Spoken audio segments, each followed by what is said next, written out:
జన సమాభాసం రవిపుత్రం యమాగ్రజం ఛాయామార్తాండ సంభూతం తం నమామి శనైశ్చరం.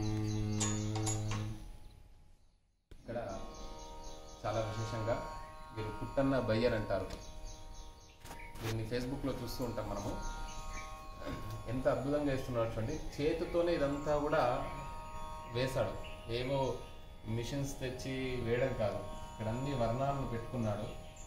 ఈరోజు గత 3 రోజుల నుండి వీరు ఏ విగ్రహమైనా సరే, రాముడు, కృష్ణుడు, దుర్గా అమ్మవారు, రాజరాజేశ్వరి దేవి, లలిత అమ్మవారు, ఆంజనేయ స్వామి వారిని అద్భుతంగా చేతితోని, ఇది మామూలు ఆర్ట్ కాదండి, ఇది యోగం ఉండాలి.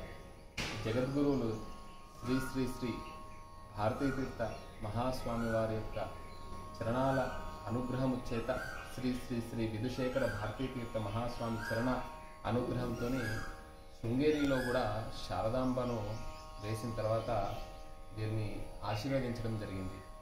చూడండి ఎంత అద్భుతంగా వేస్తున్నారు. మొత్తం చేతితోనే వేస్తారు. ఇది శనైశ్చరుడు. అందరూ అనుకుంటారు శనైశ్చర స్వామి అంటే భయపడుతూ ఉంటారు, కానీ నవగ్రహాలు మనకు తెలిసినటువంటివే. నవ అంటే నూతనం అనే అర్థం ఉన్నట్టు, 9 అని అర్థము. 9 అంటే పూర్ణ సంఖ్య, నూతనం అనే అర్థము. అసలుకు శనైశ్చరుడు కర్మ ఫలప్రదాయకుడు. అంటే మనం చేసినటువంటి కర్మకు, ఇప్పుడు నాకే ఎందుకు ఇలా ఉంది, నా దగ్గరనే ద్రవ్యం ఎందుకు లేదు, నేనే ఎందుకు కష్టపడుతున్నాం అనుకుంటాం అందరూ కూడా. అలా కాదండి. వారు గత జన్మ కానివ్వండి, ఈ జన్మలో కానివ్వండి, చేసినటువంటి పుణ్య పాపాలు ఉంటాయి. పుణ్యానికి పుణ్యాన్ని ఇస్తాడు, పాపానికి పాపాన్ని ఇస్తాడు.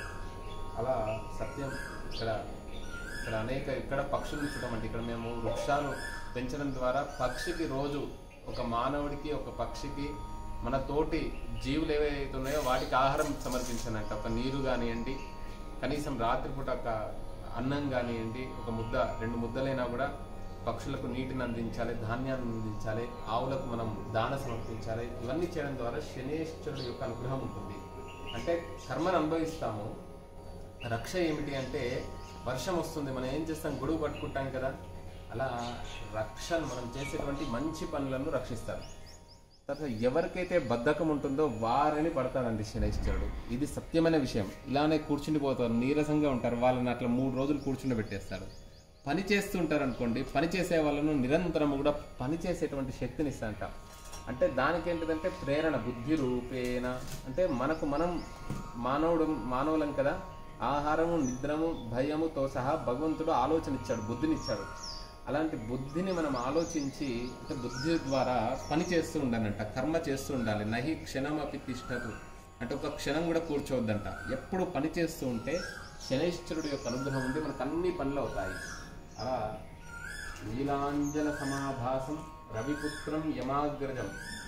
అందరూ కొంతమందికి తండ్రి కొడుకులకు పడకపోవడం అనేటువంటిది మనం చూస్తూ ఉంటాము.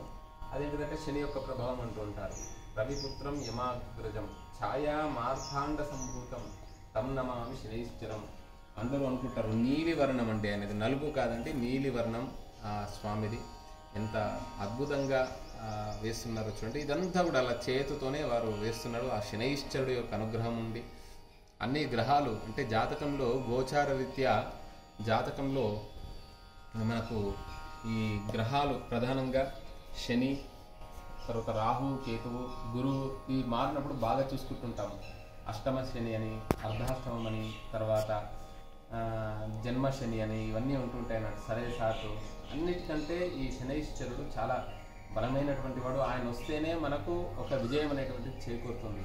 ఆ స్వామి అనుగ్రహంతో 19 సంవత్సరాలకు కొంతమందికి శని మహాదశ ఉంటుంటుంది. అసలు ఎన్నో కష్టాలు పెడతారు, కానీ ఎన్నో ఫలాలను ఇస్తాడు ఆయన స్వామి. అలా స్వామి అనుగ్రహం చేత శని జపము, తర్వాత దానము, తిలలు అని అన్నారు చూడండి. ధాన్యంలో కూడా సూర్యుడి నుండి వచ్చేటువంటిది గోధుమలు. ఆ గోధుమలు ఏంటిది, పిండి అవుతుంది. చంద్రుడు, బియ్యము, ఇవన్నీ కూడా పిండి సంబంధంగా వస్తుంటాయి.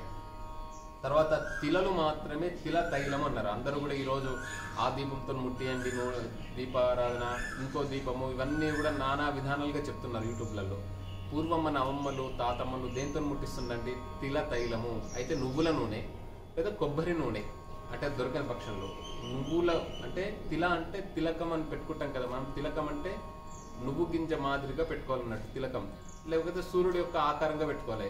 ఈ ఒక్కొక్కరు పెడుతూ ఉంటారు ఆ విధానంగా ఈ విధానంగా ఎక్కడ చెప్పలే. అయితే సూర్యాకారంగా నన్ను ఉండాలి మంచిగా, లేకపోతే ఒక నువ్వు స్త్రీలు మాతృమూర్తులు పెడతారు కదా, అలా తిల తైలం అంటే తిలలు చాలా ఇష్టం అన్నట్టు ఆ స్వామికి. ఆ నువ్వుల నుండి మాత్రము ఎవరైతే దీపారాధన చేస్తారో ఇంట్లో ఉదయము సాయంకాలము వారికి శనైశ్వరుడు యొక్క అనుగ్రహం ఉంటుంది.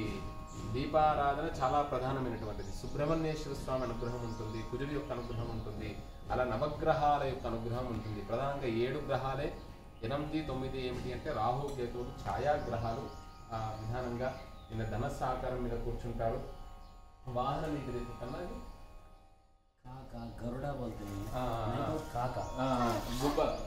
గుడ్ల గుబ్బ కూడా అని అంటుంటారు. కాకి వాహనం. కాకి వాహనం. కావు అంటే ఒక పరమార్థం తెలుసుకోవాలంటే ప్రపంచంలో సంపదలన్నీ కూడా కావు అని ఒక కవి అన్న విధానంగా ఆ తత్వార్థం తీసుకోవచ్చు. అలా చాలా విశేషం ఉంది కాకికి కూడా మనకు శాస్త్రంలో. చూడండి, చేతిలో త్రిశూలము, వాహనము, స్వామికి ఇంత అద్భుతంగా వేస్తున్నాడు చూడండి. అసలు ప్రత్యక్షంగా మనము ఇంత ఆర్ట్ ఇక్కడ ఉండదండి. మ్యాంగ్లూర్ పుట్టన్న ఇప్పటికీ మన దేవాలయానికి చాలా సార్లు వచ్చారు, చాలా వేశారు. రేపు కూడా సీతా జయంతి సందర్భంగా రామ పట్టాభిషేకం వేయించుకుంటున్నాము. వారి శక్తి ఏది రాముడు వేసినా సీతమ్మ వారు వచ్చినా ఏదైనా సరే. జై శ్రీరామ్, జై శ్రీరామ్. ఆ శనైశ్వరుడు యొక్క అనుగ్రహం లోకానికి అంతటికీ కూడా ఉండాలని కోరుతూ, ఎందుకంటే ఆయుష్కారకుడు అంటే ఈ ఆయుష్ను పెంచేటువంటి స్వామి శనైశ్వరుడు. ఆరోగ్యాన్ని ప్రసాదిస్తాడు, బద్ధకాన్ని తొలగిస్తాడు.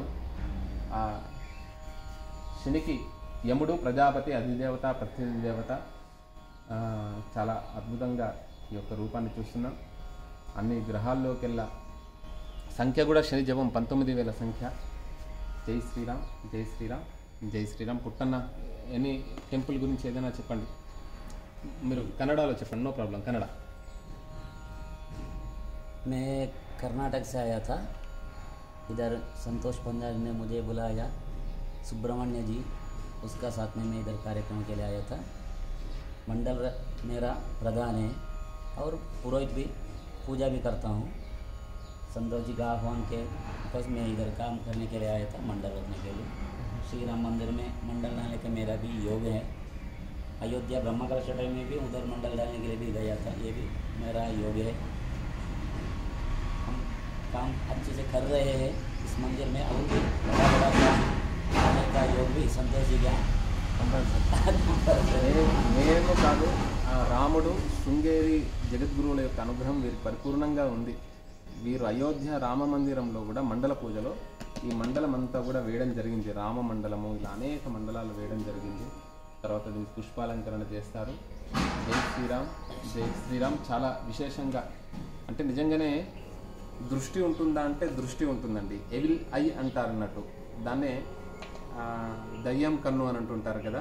అట్లా దృష్టి ద్వారా ఎవడైనా మనకు తెలియకుండా చెడు దృష్టిగా చూసినా మన మీద. తర్వాత వీళ్ళు మ్యాంగ్లూరులో చాలా ప్రత్యేకం అదే అన్నట్టు. వీళ్ళు స్పెషల్ పూజలు ఏంటిదంటే వీళ్ళ ప్రత్యేకం ఏంటిదంటే మన మీద ఉండేటువంటి వాటిని అన్నింటినీ కూడా తొలగిస్తారు. అంటే వాళ్ళకి మన చెడు అవుతుందంటే చెడు చేయరు, వాళ్ళకు చెడు దృష్టి లేకుండా మంచి దృష్టి ఉండే విధానంగా చూస్తారు. మన మీద ఉండేటువంటి ప్రభావాలన్నీ కూడా, దృష్టి దోషాలన్నింటినీ కూడా తొలగించేటువంటి గొప్పనైనటువంటి విధానంగా శాస్త్రోక్తంగా చాలా చేస్తారండి పూజలు. మామూలుగా చేయరు వీళ్ళు. ఎంత శాస్త్రోక్తంగా చేస్తారంటే ఋగ్వేదం అక్కడ ప్రధానంగా ఋగ్వేద ప్రకారంగా వేదమూర్తులు సుబ్రహ్మణ్య కారంత్ గారు కానివ్వండి, వీర వెంకట అన్న కానివ్వండి, విశ్వమూర్తి అన్న, తర్వాత ప్రకాష్ అన్న, మా పుట్టన్న, వీళ్ళంతా కూడా ఒక టీం చాలా అద్భుతంగా చేస్తారు. జై శ్రీరామ్, జై శ్రీరామ్. రాముడిని కూడా ఒకసారి దర్శించుకోండి. జై శ్రీరామ్. రాముడికి కూడా ఇంకొద్ది క్షణాల్లో అలంకరణ అవుతుంది. జై శ్రీరామ్.